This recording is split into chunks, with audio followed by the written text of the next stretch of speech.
হ্যাঁ, আমার মুসলমান ভাইকে এইভাবে হত্যা করেছে, ওই বেটা হিন্দু, এদেশ থেকে তাদেরকে তাড়াও, ইস্কন ধ্বংস করো।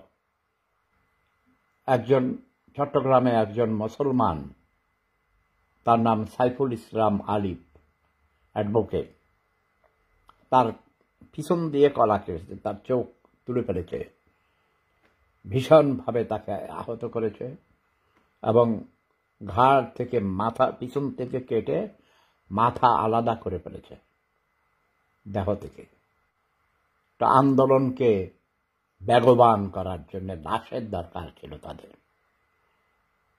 এমনটি করে যুদ্ধ চলাকালীন সময়ে, কোনো আন্দোলন বা রায়ট চলাকালীন সময়ে মানুষকে উত্তেজিত করার জন্যে, প্রতিপক্ষকে ঘায়েল করার জন্যে, জনমত তাদের পক্ষে আনার জন্যে। যেমন এখন মুসলমান উকিলকে হত্যা করেছে